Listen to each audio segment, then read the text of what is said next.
সেই গদাধর পণ্ডিত ধামে সকলকে যাওয়ার জন্য অনুরোধ করছি। অপকৃত স্থান। হরে কৃষ্ণ।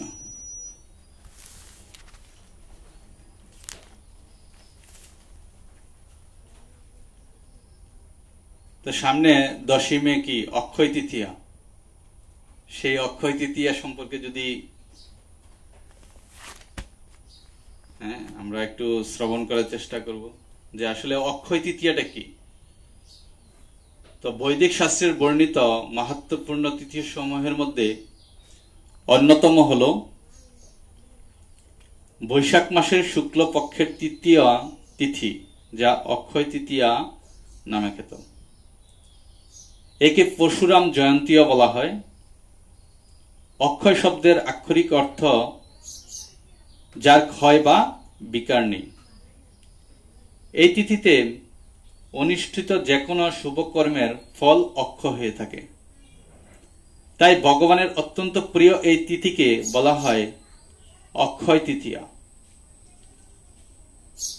অক্ষয় তৃতীয়া কেন গুরুত্বপূর্ণ? সাধারণত পূর্ণ কর্মের ফল স্বীয় ক্ষয়প্রাপ্ত হয়। কেউ পূর্ণ বলে স্বর্গলোকে গেলেও পূর্ণক্ষয়ে আবার তাকে পৃথিবীতে ফিরে আসতে হয়।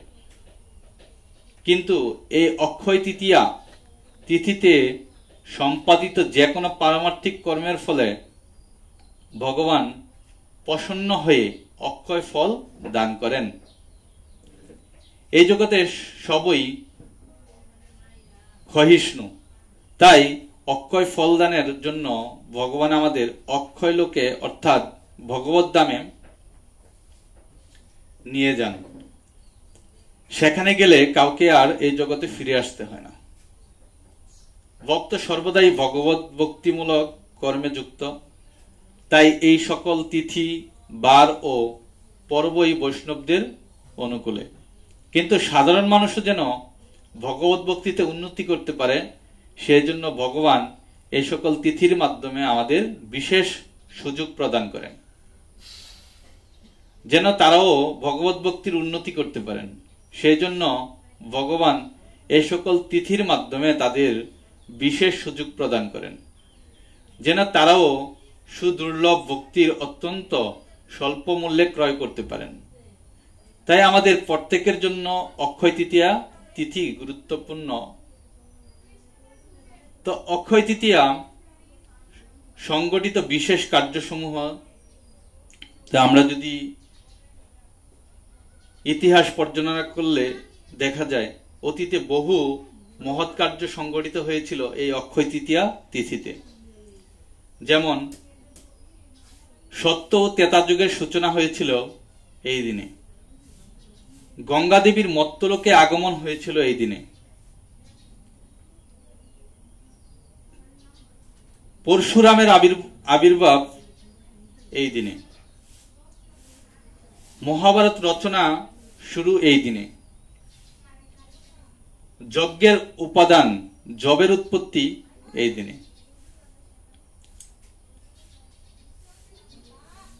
সীমাচলমে জিউর নৃসিংহদেবের দর্শন হয় এই দিনে। দ্রৌপদীর অক্ষয় পাত্র লাভ হয় এই দিনে। বদ্রিকাশ্রমের ধারণমোচন হয় এই দিনে। ব্রহ্মার সৃষ্টিকার্য সূচনা হয় এই দিনে। যে চন্দন যাত্রা যে শুরু 21 দিন ব্যাপী, সেটাও শুরু হয় এই দিনে। রামচন্দ্রের রাজ্যাভিষেক হয় এই দিনে। কৃষ্ণ সুদামার মিলন হয় এই দিনে। কুবেরের পদ লাভ হয় এই দিনে। দ্রৌপদীর বস্ত্র হরণ, যে অক্ষয় বস্ত্র দান করেছিলেন ভগবান শ্রীকৃষ্ণ, তা হয় এই দিনে। তা মা অন্নপূর্ণা দেবীর আবির্ভাব এই দিনে। শঙ্করাচার্যের কলধারার নাম বিখ্যাত শ্লোক রচনা হয় এই দিনে। দ্বাদশ গৌরদেবের সেবা এই দিনে। বাকে বিহারীর চরণ দর্শন হয় এই দিনে। ব্রহ্মার পুত্র অক্ষয় কুমারের জন্ম এই দিনে।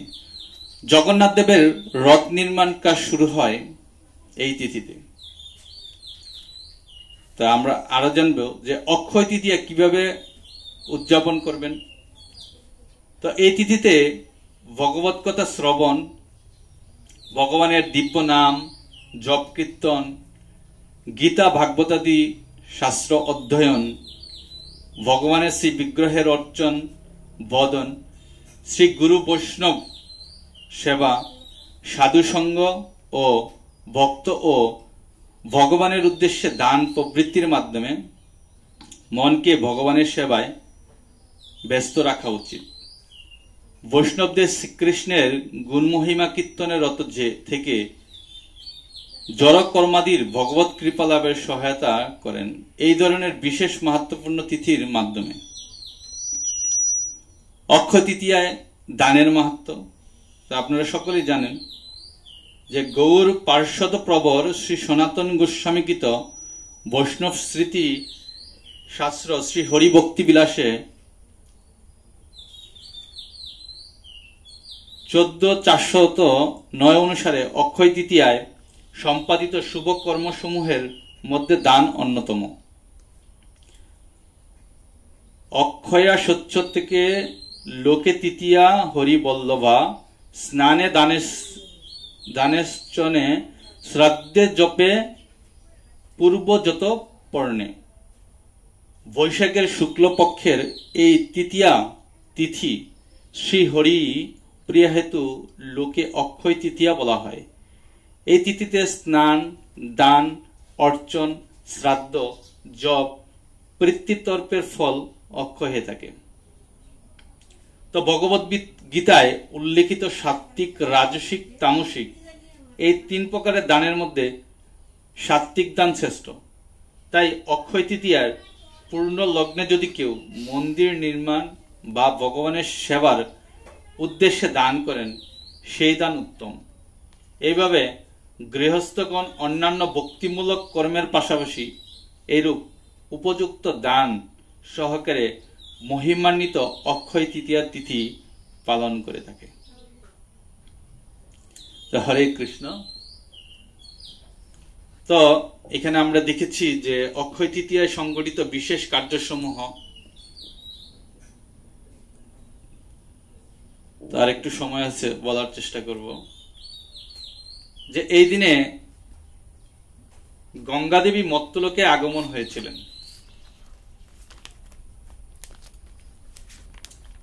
তো এই গঙ্গা দেবীর আগমন হয়েছিলেন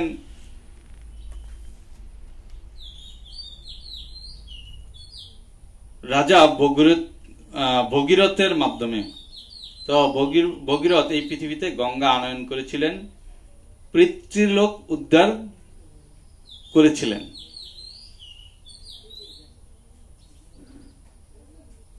তো গঙ্গার প্রকৃত মাহাত্ম্য সম্পর্কে শ্রীল ভক্তিবিনোদ ঠাকুর বলেছেন, গঙ্গা দেবীর মাহাত্ম্যের ভরসায় যাহারা পাপ করেন তাহারা গঙ্গা দেবীর প্রতি বিষম অপরাধী। অন্য সমস্ত পাপ গঙ্গা আয়ননে দূর হয়, কিন্তু উক্ত অপরাধ গঙ্গা স্নানের দূর হয় না। যাহাদের এই অপরাধ আছে তাহারা গঙ্গার অত্যন্ত মহিমা অনুভবের সমর্থ হয় না।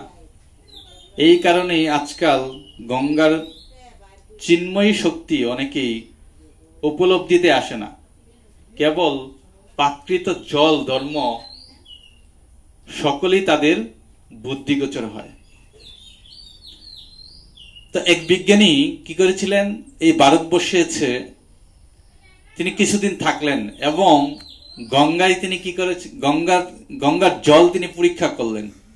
তিনি পরীক্ষা করে তিনি দেখলেন যে গঙ্গা এত পবিত্র এবং নির্মল এবং স্বচ্ছ, এবং তিনি কি করলেন, তার নিজের দেশে গিয়ে সেগুলা বর্ণনা করলেন এবং তিনি পত্রিকাতে কি করেছেন সেটি লিখেছিলেন যে গঙ্গার মহিমা, যে গঙ্গা এত পবিত্র যে এই পৃথিবীতে আর কোথাও এরকম বিশুদ্ধ পবিত্র জল আর কোথাও নেই। তো গঙ্গার মাহাত্ম্য না জেনে আমরা যেন গঙ্গার জল ব্যবহার না করি।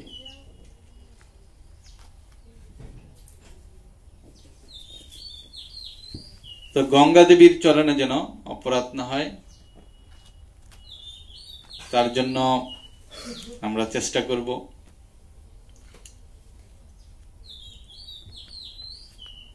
তো আরো ঘটনা ঘটেছিল যে এই দিনে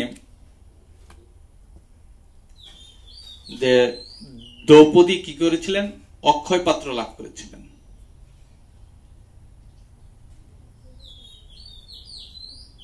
তা আমরা জানি যে পঞ্চ পাণ্ডবের একজন স্ত্রী, তার নাম হলো দ্রৌপদী। তো এই দ্রৌপদী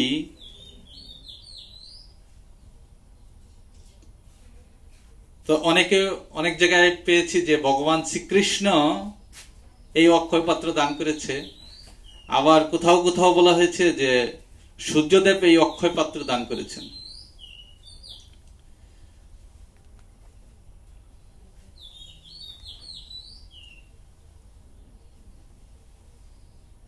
তো দুর্যোধন সবসময় চেতেন যে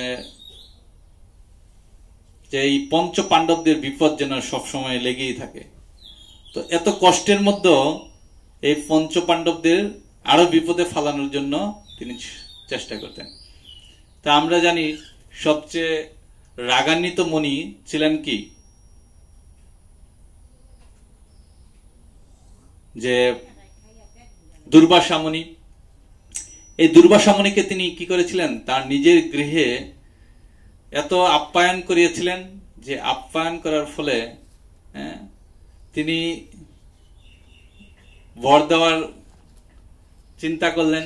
তো দুর্যোধনকে বললেন যে তুমি কি বর চাও। তো দুর্যোধন সে এত দুষ্ট প্রকৃতির ছিল, সে বলল যে আপনি যদি পঞ্চ পাণ্ডবদের গৃহে নিমন্ত্রণে যান তাহলে আমি সবচেয়ে বেশি কি হই, খুশি হই। তো এই পঞ্চ পাণ্ডবদের গৃহে তিনি এই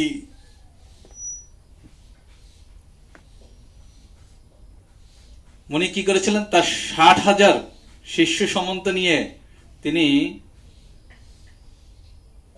পঞ্চ পাণ্ডবদের গৃহে গেলেন। তো এমত অবস্থায় যখন পঞ্চ পাণ্ডব দেখলেন যে এই দুর্বাসা মুনি এসে উপস্থিত তার 60,000 শিষ্য নিয়ে, তখন তারা ভয়ে কাপুকাত যে আমাদের তো প্রসাদ পাওয়া শেষ, তো শেষ ভরসা হলো দ্রৌপদী। তো দ্রৌপদী যদি প্রসাদ পেয়ে ফেলে তাহলে তো আজকে সর্বনাশ। তো দ্রৌপদীকে জিজ্ঞাসা করলো যে তুমি কি প্রসাদ পেয়েছ। তো দ্রৌপদীও বলল যে হ্যাঁ, আমারও তো প্রসাদ পাওয়া শেষ।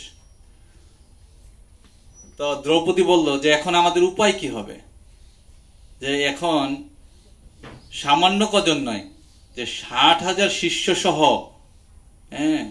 দুর্বাসা মুনি এসে উপস্থিত, তাদেরকে কিভাবে শান্ত করা যাবে, উপায় কি এখন। তো যুধিষ্ঠির মহারাজ কি করলেন, তাদেরকে স্নানে পাঠালেন, যেন তারা স্নান করতে গিয়ে যেন কিছুক্ষণ কি করেন, দেরি হয়। আর এর মুহূর্তে এই ফাঁকে যেন কি হয়, কোনো একটা উপায় বাইর হয়।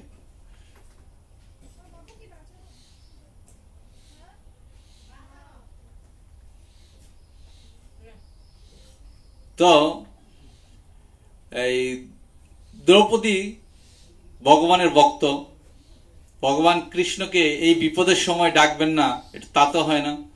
তো ভগবান কৃষ্ণকে দ্রৌপদী কি করলেন, আবার তাকে স্মরণ করলেন।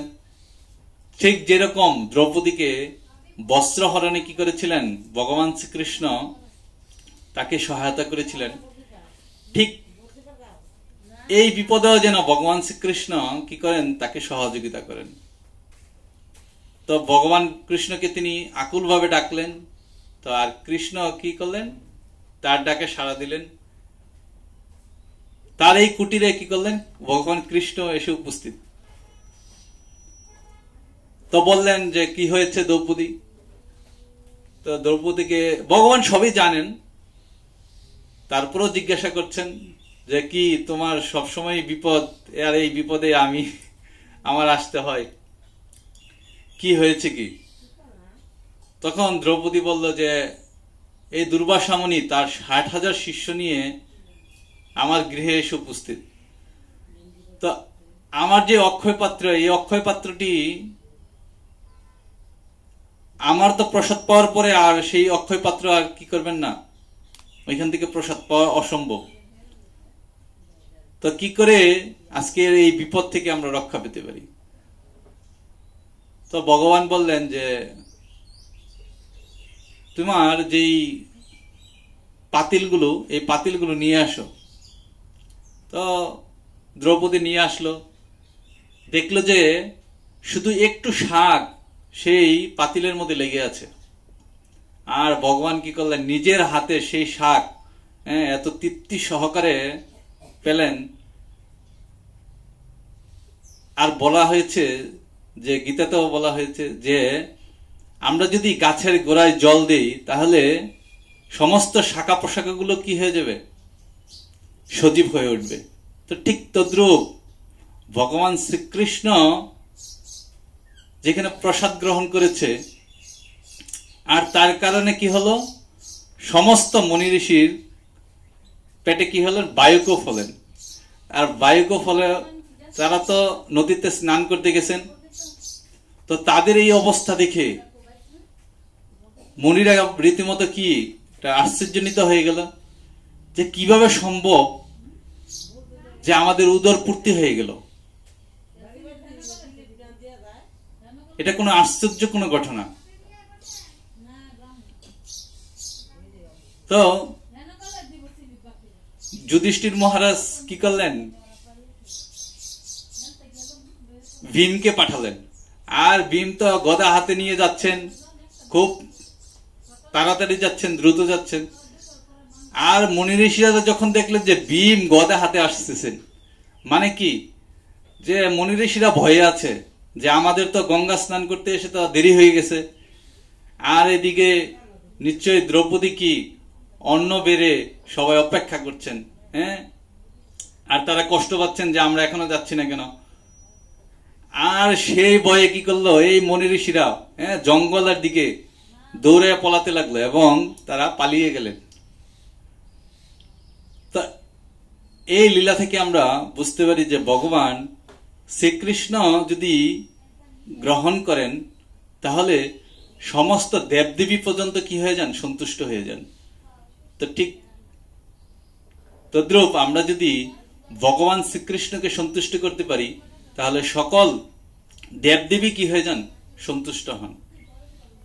আর এর জন্য আমরা আমাদের কৃষ্ণ ভাবনামৃত সংঘ যে ইস্কন, এই ইস্কনে প্রতিটা মন্দিরে কি করেন, ভগবান কৃষ্ণকে ভোগ দেন। আর তাতে কি হন, সমস্ত দেব দেবী সমস্ত জীব সন্তুষ্ট হয়ে যান। তো এই অক্ষয় তৃতীয়াতে এই অক্ষয় পাত্র লাভ করেছিলেন দ্রৌপদী। তো আরো আমরা জানি যে এই দ্রৌপদীর জীবনে কি হয়েছিল, যে এই অক্ষয় তৃতীয়ার দিনই তার বস্ত্র হরণ হয়েছিল। আর তার জন্য ভগবান শ্রীকৃষ্ণ তাকে পর্যাপ্ত পরিমাণ অক্ষয় বস্ত্র দান করেছিলেন। তো এই অক্ষয় তৃতীয়াতে বড় দুষ্কর্ম করেছিল কে, দুর্যোধনের ভ্রাতা। এই অক্ষয় তৃতীয়াতেই দুর্যোধনের ভ্রাতা দ্রৌপদীর বস্ত্র হরণ করেছিল। তার কারণে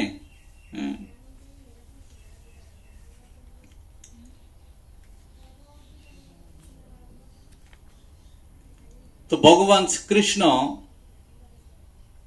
একটি লীলা দেখুন, যে শুধু দ্রৌপদী কি করেছিলেন, ভগবানের হাত কেটে গেছে, আর তাকে শুধু কি করেছিলেন, দ্রৌপদী তার নতুন শাড়ি থেকে শুধু একটু বস্ত্র দিয়েছিলেন কাকে, ভগবানকে।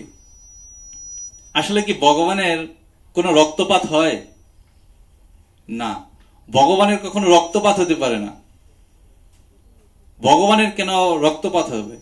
ভগবান তো হলো চিন্ময়, আর চিন্ময়ের কোনো কি নেই, কোনো রক্তপাত নেই। তো ভগবান কি করেছেন, কৃপা করে দ্রৌপদীকে এই সহযোগিতা করার জন্য দ্রৌপদীর কাছ থেকে শুধু একটু বস্ত্র নিয়েছিলেন, আর ভগবান একটু যদি গ্রহণ করেন আর ভগবান সেটা ফিরিয়ে দেন কি বিশাল ভাবে। আর যখন এই দ্রৌপদীর বস্ত্র হরণ যখন হচ্ছিল, তো তিনি তার পঞ্চস্বামী, এত বড় বড় যোদ্ধা ছিল, তার সেখানে তাদের দাদু ভীষ্মদেব পর্যন্ত ছিল, তাদের গুরুদেব দ্রোণাচার্য উপস্থিত ছিলেন। এত বড় বড় যোদ্ধা হয়েও তারা কি করতে পারলেন না, দ্রৌপদীর এই বস্ত্র হরণে তারা কোনো ভূমিকা পালন করতে পারলেন না। তখন একমাত্র সম্বল হলো কে? একমাত্র সম্বল হলো যে ভগবান। যে এই ভগবান শ্রীকৃষ্ণ এই লীলা থেকে বোঝাতে চেয়েছিলেন যে কৃষ্ণ আমি ছাড়া এই পৃথিবীতে কারো কোনো কি নাই, ভরসা নেই, কারো কোনো কেউ রক্ষা করতে পারে না, যে একমাত্র ভরসা একমাত্র কৃষ্ণ। যে দ্রৌপদী যখন এক হাত দিয়ে ভগবানকে, আরেক হাত দিয়ে যখন তার বস্ত্র ধরে রেখেছিল, আরেক হাত দিয়ে ভগবানকে ডাকছিল, তখন কি করেনি, ভগবান সাড়া দেননি। কারণ ছিল যে তিনি সম্পূর্ণভাবে ভগবানের চরণে কি ছিল না, সমর্পিত ছিল না। আর যখন দ্রৌপদী দেখলো যে না, তখনও কাজ হচ্ছে না, তখন দ্রৌপদী কি করলেন, দুই হাত তুলে ভগবানকে যখন তিনি স্মরণ করলেন যে হে কৃষ্ণ আমাকে রক্ষা করো, আর ভগবান তখন কি করলেন, তাকে টনের টন বস্ত্র দান করলেন। আর এত বস্ত্র দান করলেন যা এই দুর্যোধনের ভ্রাতা কি এত টেনে টেনে কি হলেন, ক্লান্ত হয়ে তিনি মাটিতে লুটিয়ে পড়লেন। আর সমস্ত লোক সেটা দর্শন করলেন। আর সেই দিনটা ছিল এই অক্ষয় তৃতীয়া। তো এই যে দুর্যোধনের ভ্রাতা যে পাপ কর্মটি করলো এই অক্ষয় তৃতীয়াতে, সেটাও কি হয়ে গেল, অক্ষয় হয়ে গেল। তো ঠিক তদ্রূপ শুধু অক্ষয় তৃতীয়াতে যে আমাদের সবকিছু অক্ষয় লাভ হবে পূর্ণ কর্ম করলে, কিন্তু আমাদের আরো হিসাব রাখতে হবে যে আমাদের যেন পাপ কর্ম যেন না হয়। যে এই পাপ কর্ম যদি হয় সেটাও কিন্তু কি হয়ে যাবে, অক্ষয় হয়ে যাবে।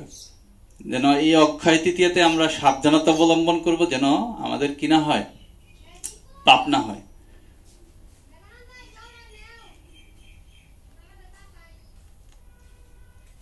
তো এই দিনে আরো অনেক অনেক বড় বড় ঘটনা ঘটেছে। ভগবানেরই অবতার শ্রী পরশুরামজি আবির্ভূত হয়েছেন। এই দিনে মহাভারতের রচনা হয়েছে।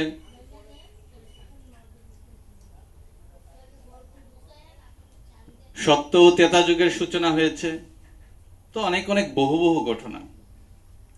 জগন্নাথ দেবের রথ নির্মাণ কাজ শুরু হয়েছে এই তিথিতে। তো বলা হয়েছে যে এই তিথিতে আমরা যেমন যাই করব সবকিছুই অক্ষয় হয়ে থাকবে, ঠিক তদ্রূপ আবার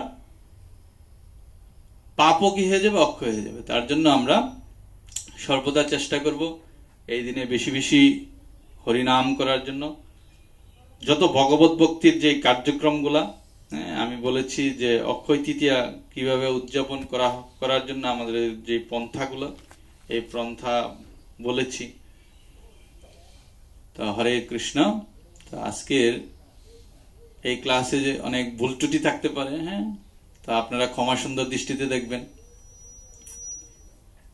তো ভবিষ্যতে চেষ্টা করব আরো ভালো করে বলার জন্য, কারণ প্রিপারেশন এরকম একটা বিষয় যে ক্লাসে যদি প্রিপারেশন থাকে, যে 6 ঘন্টা যদি আমি প্রিপারেশন নেই, তাহলে কি অন্ততপক্ষে আধা ঘন্টা বলা যায় ভালো।